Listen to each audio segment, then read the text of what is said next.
ಶುಭೋದಯ ಪ್ರೀತಿಯ ವಿದ್ಯಾರ್ಥಿಗಳೇ, ತಮ್ಮೆಲ್ಲರಿಗೂ ಪ್ರೀತಿಪೂರ್ವಕ ಸ್ವಾಗತ.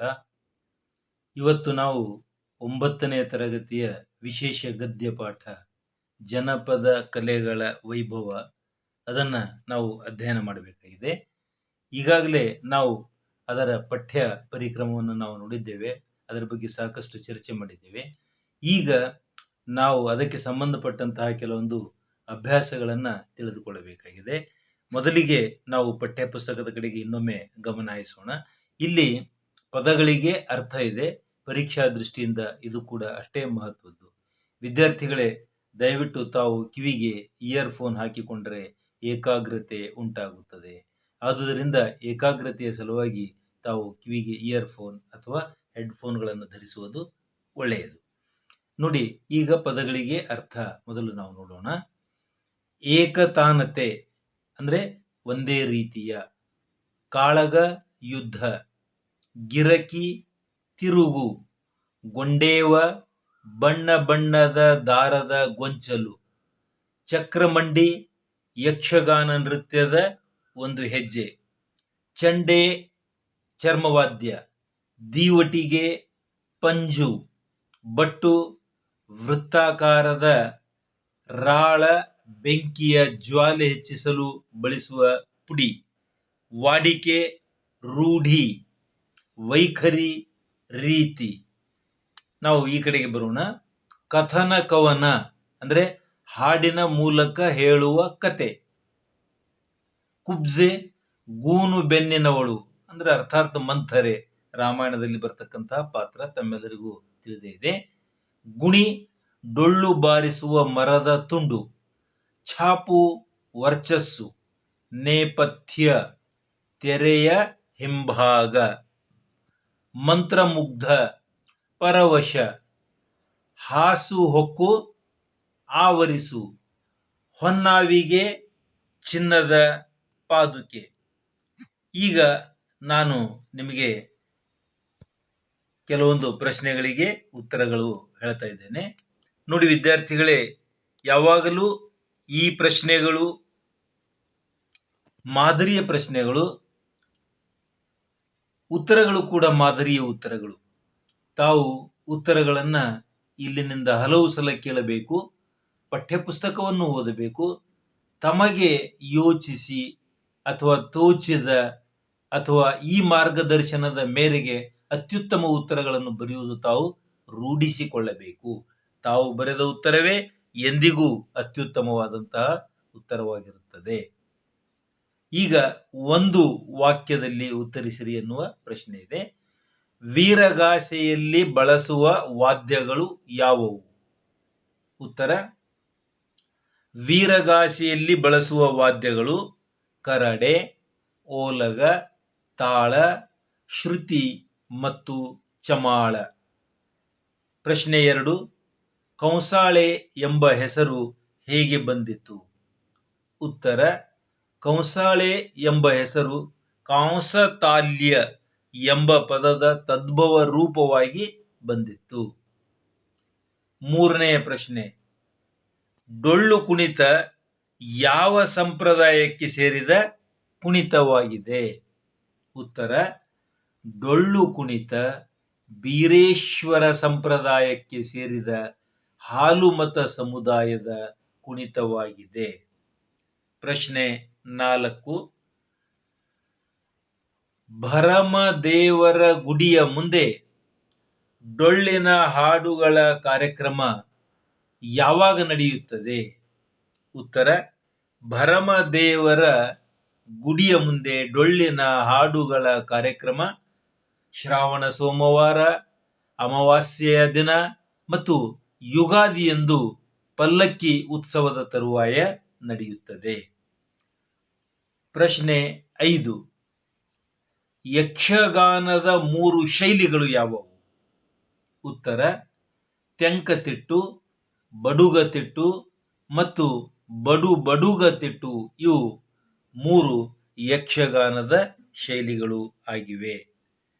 ಈಗ ನಾವು ಮುಂದುವರಿಯಬೇಕು. ಈ ಪ್ರಶ್ನೆಗಳು ನೋಡೋಣ. ಇಲ್ಲೇನಿದೆ, ಕೊಟ್ಟಿರುವ ಪ್ರಶ್ನೆಗಳಿಗೆ 3-4 ವಾಕ್ಯಗಳಲ್ಲಿ ಉತ್ತರಿಸಿ. ಪ್ರಶ್ನೆ 1. ವೀರಗಾಸೆ ಕುಣಿತದ ವೇಷಭೂಷಣಗಳು ಹೇಗಿರುತ್ತವೆ ವಿವರಿಸಿ. ಉತ್ತರ: ವೀರಗಾಸೆ ಕುಣಿತದವರ ವೇಷಭೂಷಣಗಳು ವಿಶೇಷವಾಗಿದ್ದು, ಬಿಳಿಯ ಪಂಚೆಯ ವೀರಗಚ್ಚೆ, ತಲೆಗೆ ಅರಿಶಿಣ ಅಥವಾ ನೀಲಿ ಬಣ್ಣದ ರುಮಾಲು ಧರಿಸಿದ್ದು, ಕಾವಿ ಬಣ್ಣದ ಕಸೆ ಅಂಗಿ, ಕೊರಳಲ್ಲಿ ರುದ್ರಾಕ್ಷಿ ಸರ, ಹಣೆಗೆ ವಿಭೂತಿ, ಕರ್ಣಕುಂಡಲ, ಸೊಂಟಪಟ್ಟಿ, ಬಿಚ್ಚುಗತ್ತಿ ಮತ್ತು ಕಾಲ್ಗೆಜ್ಜೆ ಧರಿಸಿರುತ್ತಾರೆ. ಪ್ರಶ್ನೆ 2. ದೇವರ ಗುಡ್ಡರಿಗೆ ಕಂಸಾಳೆಯ ಬಗ್ಗೆ ಇರುವ ಗೌರವ ಭಾವನೆ ಹೇಗೆ ವ್ಯಕ್ತಗೊಂಡಿದೆ? ಉತ್ತರ: ದೇವರ ಗುಡ್ಡರು ಕಂಸಾಳೆಯ ಬಗ್ಗೆ ಅಪಾರವಾದ ಗೌರವ ಹೊಂದಿರುತ್ತಾರೆ.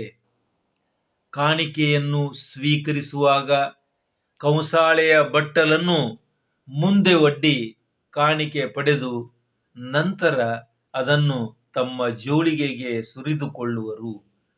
ಇದೊಂದು ಪವಿತ್ರವಾದ ಸಾಧನವಾದುದರಿಂದ ಅರ್ಪಿಸುವ ಕಾಣಿಕೆಯು ಮಲೆಯ ಮಹದೇಶ್ವರನಿಗೆ ಸಮರ್ಪಿತವಾದಂತೆಯೇ ಎಂಬ ಭಾವನೆ ದೇವರ ಗುಡ್ಡರಿಗೆ ಮತ್ತು ದಾನಿಗೆ ಇರುತ್ತದೆ.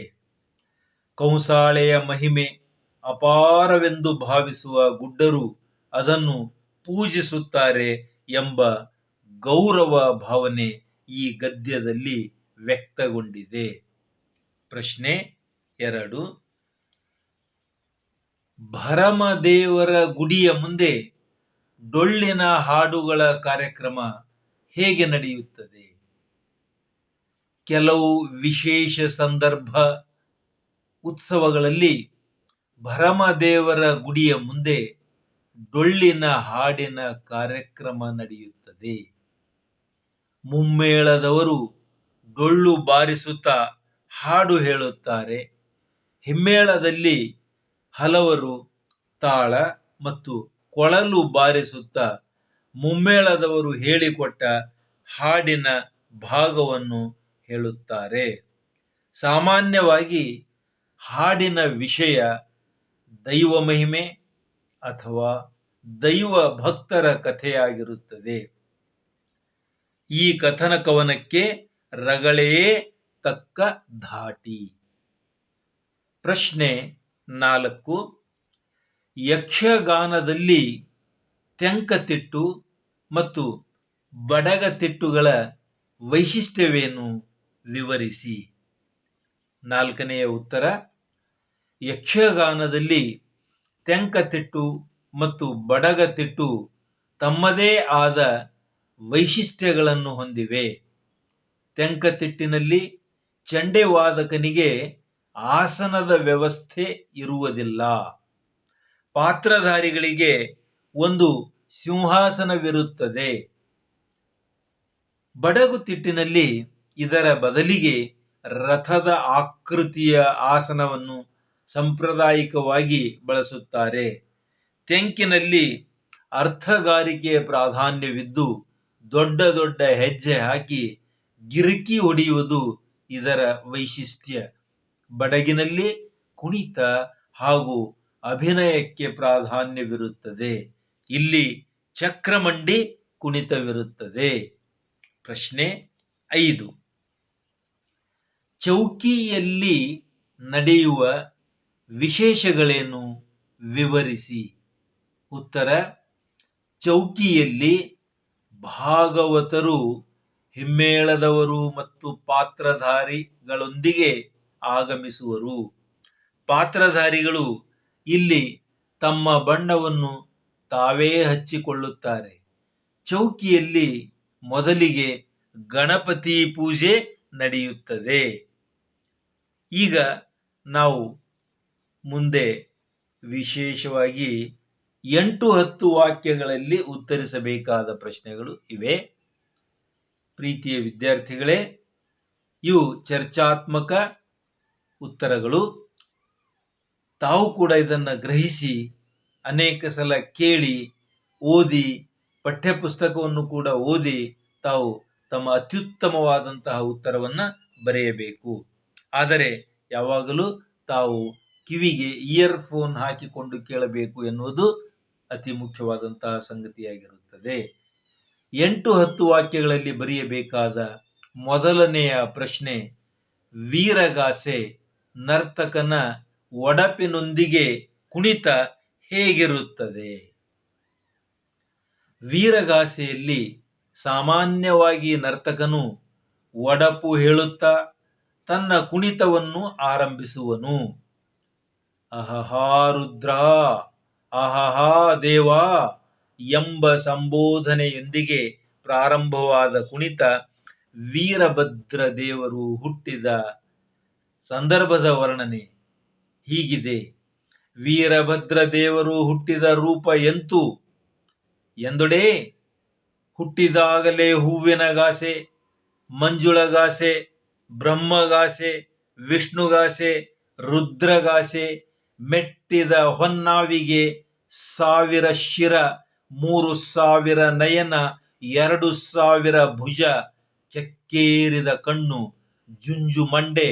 ಇಂತಪ್ಪ ಶ್ರೀ ವೀರಭದ್ರ ದೇವರು ಹೋಮಕುಂಡದ ಒಳಗೆ ಹೇಗೆ ಬರುತ್ತಾರೆಂದರೆ ಚಮಾಳ ಹಾಗೂ ಕರಡೆಯ ಬಡಿತ ಇವರ ಕುಣಿತಕ್ಕೆ ಸ್ಫೂರ್ತಿ ನೀಡುತ್ತವೆ. 4-5 ಗತಿಗಳಿರುವ ವೀರಗಾಸೆಯ ಕುಣಿತದಲ್ಲಿ ಒಂದೊಂದು ಗತಿಯ ಕುಣಿತದ ಆನಂತರ ಮತ್ತೊಬ್ಬ ನರ್ತಕ ಒಡಪು ಹೇಳುತ್ತಾನೆ. ಒಡಪು ಮುಗಿಯುತ್ತಿದ್ದಂತೆಯೇ ವಾದ್ಯಗಳ ಭೋರ್ಗರೆತದೊಂದಿಗೆ ಮುಂದಿನ ಗತಿಯ ಕುಣಿತ ಪ್ರಾರಂಭವಾಗುತ್ತದೆ. ಗತಿಯಿಂದ ಗತಿಗೆ ಕುಣಿತ ಬಡಿತಗಳ ವೇಗ ಹೆಚ್ಚಾಗುತ್ತಾ ಹೋಗುತ್ತದೆ. ಮುಂದಿನ ಪ್ರಶ್ನೆ ಎರಡನೆಯದ್ದು. ಇದು ಕೂಡ 8-10 ವಾಕ್ಯಗಳಲ್ಲಿ ಉತ್ತರಿಸಬೇಕಾದ ಪ್ರಶ್ನೆ ಇದೆ. ಬೀಸು ಕಂಸಾಳೆಯ ವೈಶಿಷ್ಟ್ಯವನ್ನು ವಿವರಿಸಿ. ಉತ್ತರ: ಬೀಸು ಕಂಸಾಳೆಯು ದೇವರ ಗುಡ್ಡರ ಒಂದು ವಿಶಿಷ್ಟ ನೃತ್ಯವಾಗಿದೆ. ಕರ್ನಾಟಕದ ಜನಪದ ನೃತ್ಯಗಳಲ್ಲಿ ಅಪೂರ್ವವಾದದ್ದು. ಇದರಲ್ಲಿ ತಾರ್ಬಟ್ಲು, ತಟ್ಬಟ್ಲು ಮುಂತಾದ ಬಗೆಗಳಿವೆ. 4 ಮಂದಿ ಗುಡ್ಡರು ಒಂದು ಕಡೆ ನಿಂತು ಲಿಂಗಬಾ ಮುದ್ದು ಲಿಂಗಬಾ, ನಮ್ಮ ಮುದ್ದು ಮಾದಯ್ಯನ ಲಿಂಗಬಾ ಎಂದು ಹಾಡುತ್ತಾರೆ. ಕಂಸಾಳೆ ಹಿಡಿದ ಗುಡ್ಡ ತಾಳಕ್ಕೆ ತಕ್ಕಂತೆ ವಿವಿಧ ವಿನ್ಯಾಸದಲ್ಲಿ ಬಾರಿಸುತ್ತಾ ಕುಣಿಯುತ್ತಾನೆ. ತಲೆಯ ಮೇಲೆ, ಬೆನ್ನ ಹಿಂದೆ, ಕಾಲ ಕೆಳಗೆ, ಕುಳಿತು, ನಿಂತು, ಬಾಗಿ, ಬಳುಕಿ ತೀವ್ರಗತಿಯಲ್ಲಿ ನರ್ತಿಸುವ ಭಂಗಿ ಆಕರ್ಷಕ ಹಾಗೂ ಅದ್ಭುತ. ಒಮ್ಮೊಮ್ಮೆ ಇಬ್ಬರು ಗುಡ್ಡರು ಕಲೆತು ನರ್ತಿಸುವುದುಂಟು.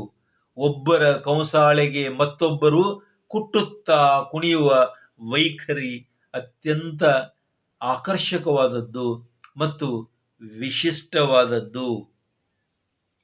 ಮುಂದಿನ ಪ್ರಶ್ನೆ, ಡೊಳ್ಳು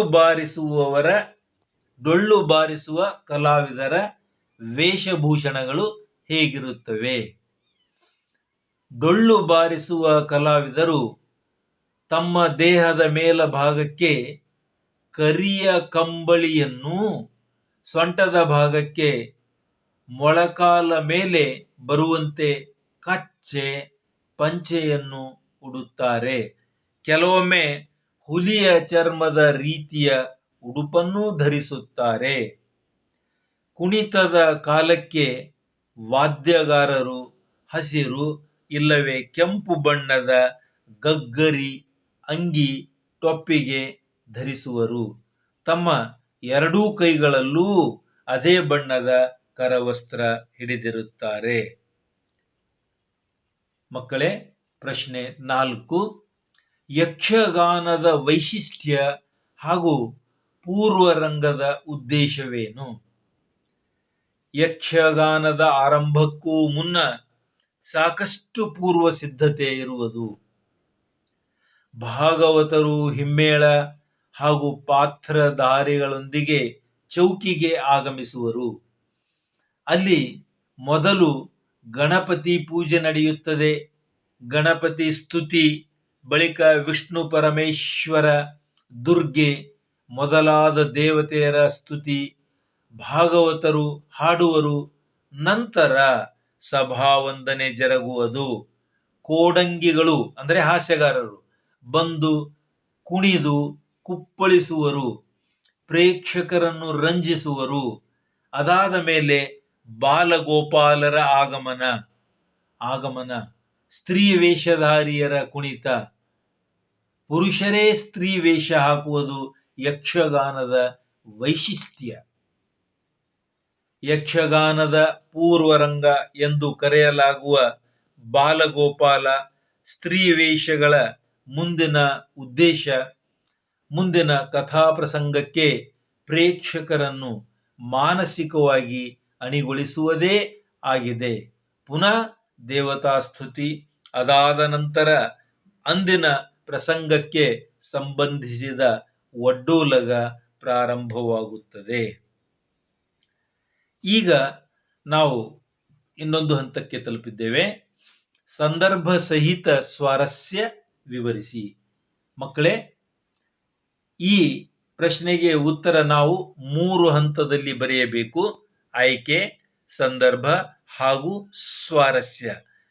ಆಯ್ಕೆ ಅಂತಂದ್ರೆ ಆ ವಾಕ್ಯ ಯಾವ ಪಾಠದಿಂದ ಆಯ್ದುಕೊಳ್ಳಲಾಗಿದೆ, ಕವಿ ಯಾರು ಆ ಪಾಠಕ್ಕೆ, ಆನಂತರ ಮೂಲ ಗ್ರಂಥ ಯಾವುದು ಆ ಒಂದು ಪಾಠಕ್ಕೆ, ಯಾವ ಮೂಲ ಗ್ರಂಥದಿಂದ ಅದು ಆಯ್ದುಕೊಳ್ಳಲಾಗಿದೆ, ಸಂಗ್ರಹಿಸಲಾಗಿದೆ ಅಂತಕ್ಕಂಥದ್ದು ಆಯ್ಕೆಯಲ್ಲಿ ಬರುತ್ತದೆ. ಸಂದರ್ಭ ಅಂತಂದ್ರೆ ಆ ವಾಕ್ಯವು ಯಾವ ಸಂದರ್ಭದಲ್ಲಿ ಬರುತ್ತದೆ, ಎಂತಹ ಸಂದರ್ಭದಲ್ಲಿ ಬರುತ್ತದೆ ಅಂತಕ್ಕಂಥದ್ದು. ಆನಂತರ ಸ್ವಾರಸ್ಯ ಅಂತಂದ್ರೆ ಆ ಮಾತಿನ ಅರ್ಥ ಅಥವಾ ಸ್ವಾರಸ್ಯ. ಈಗ ನಾನು ಮೊದಲನೆಯ ಒಂದು ಪ್ರಶ್ನೆಗೆ ಮಾದರಿ ಉತ್ತರವನ್ನು ಇಲ್ಲಿ ನಾನು ಬರೆದಿದ್ದೇನೆ. ಅಹಹಾ ರುದ್ರ, ಅಹಹಾ ದೇವಾ. ಇದಕ್ಕೆ ಉತ್ತರ ಆಯ್ಕೆ, ಈ ಮೇಲೆ ಕೊಟ್ಟಿರುವ ವಾಕ್ಯವನ್ನು ಜನಪದ ಕಲೆಗಳ ವೈಭವ ಗದ್ಯ ಭಾಗದ ವೀರಗಾಸೆ ಎಂಬ ಉಪವಿಭಾಗದಲ್ಲಿ ಬರುತ್ತದೆ. ಪ್ರಸ್ತುತ ಗದ್ಯ ಭಾಗವು ಪಠ್ಯಪುಸ್ತಕ ಸಮಿತಿಯವರು ಸಂಗ್ರಹಿಸಿದ್ದಾರೆ. ಈ ಮಾತು ಯಾವ ಸಂದರ್ಭದಲ್ಲಿ ಬರುತ್ತದೆ? ವೀರಗಾಸೆ ಶೈವ ಸಂಪ್ರದಾಯದ ಧಾರ್ಮಿಕ ವೀರ ನೃತ್ಯವಾಗಿದೆ.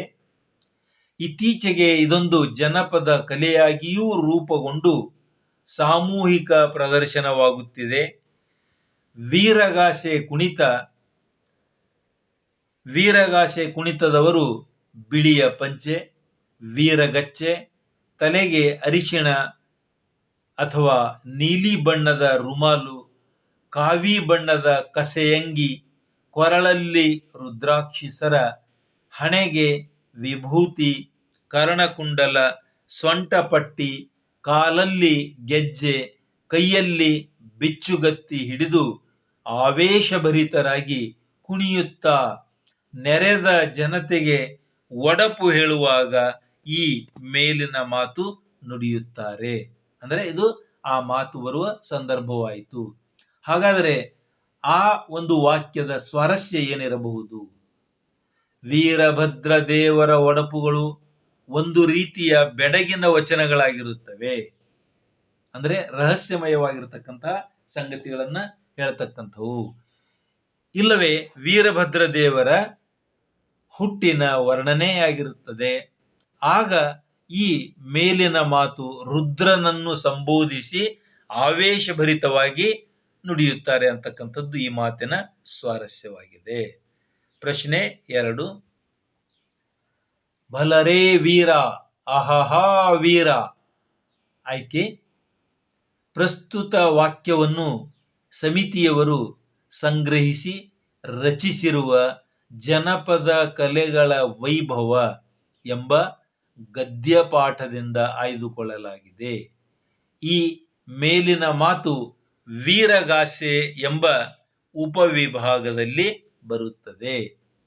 ಸಂದರ್ಭ: ಉತ್ತರ ಕರ್ನಾಟಕದಲ್ಲಿ ವೀರಗಾಸೆಯು ಪುರವಂತರ ಕುಣಿತವೆಂದು ಜನಪ್ರಿಯವಾಗಿದೆ. ಇದನ್ನು ಶೈವ ಸಂಪ್ರದಾಯದವರು ವಂಶಪಾರಂಪರ್ಯವಾಗಿ ನಡೆಸಿಕೊಂಡು ಬರುತ್ತಿದ್ದಾರೆ. ವೀರಭದ್ರ ದೇವನ ವೇಷಧಾರಿಯು ದಕ್ಷಯಾಗ, ವೀರಭದ್ರನ ಜನನ ಮತ್ತು ವೀರಭದ್ರನ ವಿಜಯ ಮುಂತಾದ ಒಡಪುಗಳನ್ನು ಹೇಳುತ್ತಾರೆ. ಇದನ್ನು ಖಡ್ಗ ಎಂದೂ ಕರೆಯುತ್ತಾರೆ. ಮತ್ತೊಬ್ಬ ವ್ಯಕ್ತಿಯು ಕಾಕು ಹೇಳುತ್ತಾ ಜಾಗಟೆ ಬಡಿಯುತ್ತಾ ನಿಧಾನವಾಗಿ ವೀರಭದ್ರನ ಸುತ್ತಲೂ ತಿರುಗುತ್ತಾ ಕುಣಿತದ ವೇಷಧಾರಿಗೆ ಹುರುಪು ನೀಡುತ್ತಾ ಈ ಮೇಲಿನ ಮಾತನ್ನು ಹೇಳುವನು. ಸ್ವಾರಸ್ಯ: ನಿಧಾನವಾಗಿ ವಾದ್ಯ ಮೇಳದವರೊಂದಿಗೆ ವೀರಭದ್ರ ವೇಷಧಾರಿಯು ಕುಣಿತ ಒಡಪುಗಳೊಂದಿಗೆ ಆರಂಭಗೊಳ್ಳುವುದು. ನಂತರ ವೀರ ನೃತ್ಯ ಆರಂಭವಾಗುವುದು. ಅವನನ್ನು ಉತ್ತೇಜಿಸುವ ಮಾತು "ಬಲರೇ ವೀರ" ಇದೇ ಈ ಸಂದರ್ಭದ ಸ್ವಾರಸ್ಯವಾಗಿದೆ. ಪ್ರಶ್ನೆ 3. ಏಳ್ಮಲೆ ಹೆತ್ತಯ್ಯ ನಮ್ಮಪ್ಪಾಜಿ ಮಾಯ್ಕಾರ ಮಹಾದೇವ ನಿನ್ನ ಪಾದವೇ ಗತಿ ಕಣಪ್ಪ ಶರಣು ಶರಣಾರ್ಥಿ. ಈ ಮಾತಿನ ಆಯ್ಕೆಯನ್ನು ನಾವು ನೋಡೋಣ. ಈ ಮೇಲಿನ ವಾಕ್ಯವನ್ನು ಜನಪದ ಕಲೆಗಳ ವೈಭವ ಗದ್ಯದ ಉಪವಿಭಾಗ ಕಂಸಾಳೆ ಎಂಬ ಭಾಗದಿಂದ ಆಯ್ಕೆ ಮಾಡಿಕೊಳ್ಳಲಾಗಿದೆ. ಇದನ್ನು ಪಠ್ಯಪುಸ್ತಕ ರಚನಾ ಸಮಿತಿಯವರು ಸಂಗ್ರಹಿಸಿ ಪ್ರಸ್ತುತಪಡಿಸಿದ್ದಾರೆ. ಸಂದರ್ಭ: ಕಂಸಾಳೆ ನೃತ್ಯವು ದಕ್ಷಿಣ ಕರ್ನಾಟಕದ ಮಹದೇಶ್ವರ ಭಕ್ತರ ನೃತ್ಯವಾಗಿದೆ. ಗುಡ್ಡರು ಹಿನ್ನೆಲೆ ಗಾಯಕರಾಗಿ ಆ ಸಂದರ್ಭದಲ್ಲಿ ಹಾಡುವರು. ಅವರು ಕಾಣಿಕೆಯನ್ನು ಸ್ವೀಕರಿಸುವಾಗ ಕಂಸಾಳೆಯ ಬಟ್ಟಲನ್ನು ಮಾತ್ರ ಮುಂದೊಡ್ಡಿ ಪಡೆಯುವರು. ನಂತರ ಅದನ್ನು ಜೋಳಿಗೆಗೆ ಸುರಿದುಕೊಳ್ಳುತ್ತಾರೆ. ಹೀಗೆ ಭಕ್ತರಿಂದ ಪಡೆದ ದಾನ ಮಹದೇಶ್ವರನಿಗೆ ಸಮರ್ಪಿತವಾದಂತೆಯೇ ಎಂಬ ಭಾವನೆ ಗುಡ್ಡನಿಗೂ ದಾನಿಗೂ ಇರುತ್ತದೆ. ಕಂಸಾಳೆಯ ಮಹಿಮೆ ಅಪಾರ ಎಂದು ಅದನ್ನು ಪೂಜಿಸುತ್ತಾರೆ. ಕೈಗೆತ್ತಿಕೊಳ್ಳುವ ಮೊದಲು ತಮ್ಮ ಆರಾಧ್ಯ ದೈವ ಮಲೆಯ ಮಹದೇಶ್ವರರನ್ನು ಈ ಮೇಲಿನಂತೆ ಸಂಬೋಧಿಸುವರು. ಆ ಮಾತಿಗೆ ಸ್ವಾರಸ್ಯ: ಕಂಸಾಳೆ ತಂಡದವರು ಕಂಸಾಳೆಯ ಬಗ್ಗೆ ಅಪಾರ ಧರ್ಮಶ್ರದ್ಧೆ ಮತ್ತು ಗೌರವ ಹೊಂದಿರುತ್ತಾರೆ. ಕಾರ್ಯಕ್ರಮಕ್ಕೂ ಮುಂಚೆ ಕಂಸಾಳೆ ಕೈಯಲ್ಲಿ ಹಿಡಿಯಬೇಕಾದರೆ ಮಲೆಯ ಮಹದೇಶ್ವರರಿಗೆ "ಹೆತ್ತಯ್ಯ, ಲೋಕದ ಮಾಯಕಾರ ಹಾಗೂ ನಿನ್ನ ಪಾದವೇ ಗತಿ, ನಿನಗೆ ಶರಣು ಶರಣಾರ್ಥಿ" ಎಂಬುದು ಈ ಮಾತಿನ ಸ್ವಾರಸ್ಯ. ಪ್ರಶ್ನೆ 4. ಸ್ವಾಮಿ ನಮ್ಮಯ್ಯ ದೇವರು ಬಂದಾನ ಬನ್ನೀರೆ. ಆಯ್ಕೆ: ಈ ಮೇಲಿನ ಮಾತನ್ನು ಜನಪದ ಕಲೆಗಳ ವೈಭವ ಎನ್ನುವ ವಿಶೇಷ ಪಾಠದಿಂದ ಆರಿಸಿಕೊಳ್ಳಲಾಗಿದೆ. ಇದು ಡೊಳ್ಳು ಕುಣಿತ ಎಂಬ ಉಪವಿಭಾಗದಲ್ಲಿ ಬರುವ ಮಾತು. ಈ ರಚನೆಯನ್ನು ಪಠ್ಯಪುಸ್ತಕ ಸಮಿತಿಯವರು ಸಂಗ್ರಹಿಸಿ ರಚಿಸಿದ್ದಾರೆ. ಸಂದರ್ಭ: ಡೊಳ್ಳು ಕುಣಿತ ಬೀರೇಶ್ವರ ಸಂಪ್ರದಾಯದ ಹಾಲುಮತ ಸಮುದಾಯದ ವಿಶೇಷ ನೃತ್ಯ ಕಲೆ. ಹಲವು ಧಾರ್ಮಿಕ ಕಾರ್ಯಕ್ರಮಗಳಲ್ಲಿ ಸಾಮೂಹಿಕವಾಗಿ ಈ ಕಲೆಯು ಪ್ರದರ್ಶಿತಗೊಳ್ಳುವುದು. ಭರಮದೇವರ ಗುಡಿಯ ಮುಂದೆ ಭಕ್ತರು ದೇವರ ಮುಮ್ಮೇಳದವರಾಗಿ ಡೊಳ್ಳು ಬಾರಿಸುತ್ತಾ ಹಾಡು ಹೇಳುತ್ತಾರೆ. ಹಿಮ್ಮೇಳದಲ್ಲಿ ಹಲವರು ತಾಳ ಮತ್ತು ಕೊಳಲು ಬಾರಿಸುತ್ತಾ ಮುಮ್ಮೇಳದವರು ಹೇಳಿಕೊಟ್ಟ ಭಾಗವನ್ನು ಪುನರಾವರ್ತಿಸುವರು. ಸಾಮಾನ್ಯವಾಗಿ ಹಾಡಿನ ವಿಷಯ ದೈವ ಮಹಿಮೆ ಅಥವಾ ದೈವ ಭಕ್ತರ ಕಥೆಯಾಗಿರುತ್ತದೆ. ಈ ಕಥನ ಕವನಕ್ಕೆ ರಗಳೇ ತಕ್ಕ ಧಾಟಿ. ಡೊಳ್ಳಿನ ಹಾಡು ಆರಂಭವು ಈ ಮೇಲಿನ ವಾಕ್ಯದೊಂದಿಗೆ ಪ್ರಾರಂಭವಾಗುತ್ತದೆ. ಸ್ವಾರಸ್ಯ: ಇದೊಂದು ನೃತ್ಯ ಪ್ರಧಾನ ಕಲೆಯಾದರೂ ದೇವರ ಹಾಗೂ ಭಕ್ತರ ಮಹಿಮೆ ಕುರಿತು ಭಕ್ತಿ ಪ್ರಧಾನ ಹಾಡುಗಳಿರುತ್ತವೆ. ಹಾಡಿನ ಆರಂಭಕ್ಕೂ ಮುನ್ನ ಹಾಡುಗಾರರು ತಮ್ಮ ಗುರುವನ್ನು ಹಾಗೂ ದೇವರನ್ನು ಸ್ತುತಿಸುವುದೇ ಈ ಮಾತಿಗೆ ಸ್ವಾರಸ್ಯವಾಗಿದೆ.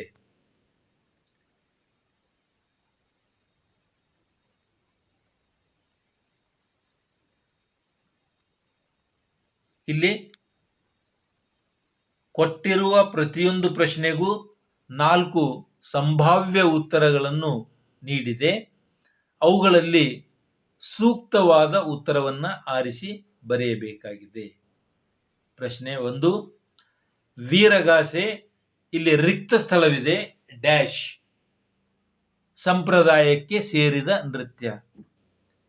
ಇಲ್ಲಿ ನಿಮಗೆ 4 ಆಯ್ಕೆಗಳನ್ನು ಕೊಡಲಾಗಿದೆ: ಶೈವ, ವೈಷ್ಣವ, ಬೀರೇಶ್ವರ, ಶ್ರೀ ವೈಷ್ಣವ.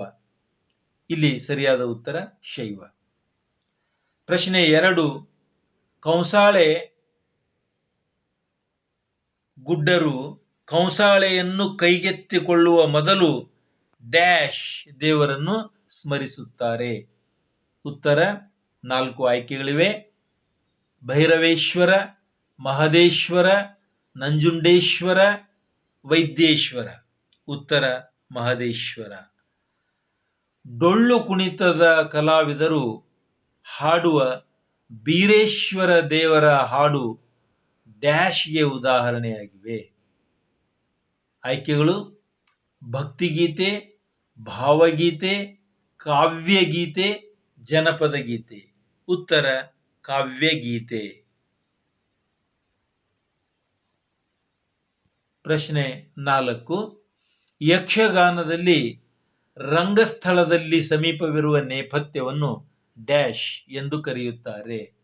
ಉತ್ತರ ಇವುಗಳಲ್ಲಿ 4 ಆಯ್ಕೆಗಳಿವೆ ನೋಡಿ: ವೇದಿಕೆ, ತೆರೆ, ಸಭಾಮಂಟಪ, ಚೌಕಿ. ಚೌಕಿ ಎನ್ನುವುದು ಸರಿಯಾದ ಉತ್ತರ ಆಗಿದೆ.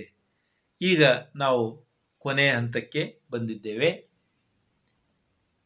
ವೀರಭದ್ರ, ಇಲ್ಲೇನಿದೆ ಹೊಂದಿಸಿ ಬರೆಯಿರಿ ಅಂತಕ್ಕಂಥದ್ದು 2 ಪ್ರಶ್ನಾವಳಿ ಪಟ್ಟಿಗಳಿವೆ, ಅ ಮತ್ತು ಬ. ನಾನು ಉತ್ತರಾವಳಿ ಪಟ್ಟಿಯನ್ನು ಮುಂದೆ ಬರೆದಿದ್ದೇನೆ. ಪ್ರಶ್ನಾವಳಿಯಲ್ಲಿ ನಾನು 2 ಪಟ್ಟಿಗಳನ್ನು ಓದ್ತಾ ಹೋಗ್ತೇನೆ. ವೀರಭದ್ರ, ಅದರ ಮುಂದೆ ಕಂಸ ತಾಲ್ಯ ಅಂತ ಬರೆದಿದ್ದಾರೆ. ಕಂಸಾಳೆ, ಅದರ ಮುಂದೆ ಚರ್ಮವಾದ್ಯ ಅಂತಿದೆ. ಡೊಳ್ಳು, ಅದರ ಮುಂದೆ ಮಹಾಕಾವ್ಯ ಅಂತಿದೆ. ಯಕ್ಷಗಾನ ಒಡಪು ಅಂತಿದೆ. ಮಹದೇಶ್ವರ ವೇಷಭೂಷಣವಂತಿದೆ. ಇನ್ನು ಹೆಚ್ಚುವರಿಯಾಗಿ 3 ಅಂದರೆ 6, 7, 8 ಭಾಗವತ, ಏಳ್ಮಲೆ, ಹೆತ್ತಯ್ಯ, ಏಳ್ಮಲೆ ಹೆತ್ತಯ್ಯ, ದೀವಟಿಗೆ. ಈಗ ಸರಿಯಾದ ಆಯ್ಕೆಯ ಉತ್ತರಗಳನ್ನು ಕೂಡ ನಾನು ಬರೆದಿದ್ದೇನೆ. ವೀರಭದ್ರ ಇದಕ್ಕೆ ಒಡಪು, ಕಂಸಾಳೆ ಕಂಸ ತಾಲ್ಯ, ಡೊಳ್ಳು ಚರ್ಮವಾದ್ಯ, ಯಕ್ಷಗಾನ ಭಾಗವತ, ಮಹದೇಶ್ವರ ಏಳ್ಮಲೆ ಹೆತ್ತಯ್ಯ, ಭಾಗವತ ಏಳ್ಮಲೆ ಹೆತ್ತಯ್ಯ, ದೀವಟಿಗೆ ಅಂತಕ್ಕಂಥದ್ದು ಕೂಡ ಇಲ್ಲಿ ಆಯ್ಕೆಯಲ್ಲಿವೆ. ಉತ್ತರ ಮಹದೇಶ್ವರ ಏಳ್ಮಲೆ ಹೆತ್ತಯ್ಯ ಅಂತಕ್ಕಂಥದ್ದು ಇಲ್ಲಿ ಇದೆ. ಪ್ರೀತಿಯ ವಿದ್ಯಾರ್ಥಿಗಳೇ, ತಾವೆಲ್ಲರೂ ಇದನ್ನು ಅನೇಕ ಸಲ ಕೇಳಬೇಕು. ಇದು ಪರೀಕ್ಷಾ ದೃಷ್ಟಿಯಿಂದ ಸಿದ್ಧಪಡಿಸಿರುವ ಒಂದು ಕಂತು. ತಾವು ಅನೇಕ ಸಲ ಓದಬೇಕು. ತಮ್ಮ ಪಠ್ಯ ಪುಸ್ತಕದಲ್ಲಿ ಇನ್ನೂ ಅನೇಕ ಸಲ ಓದಿ ತಮ್ಮ ಮನೆಗೆಲಸದ ಪುಸ್ತಕದಲ್ಲಿ ಇದನ್ನ ಬರೆಯಬೇಕು ಅಂತ ಹೇಳ್ತಾ, ಇದುವರೆಗೆ ನನ್ನೊಂದಿಗೆ ಸಮಯ ಕಳೆದದ್ದಕ್ಕಾಗಿ ತಮ್ಮೆಲ್ಲರಿಗೂ ಧನ್ಯವಾದಗಳು.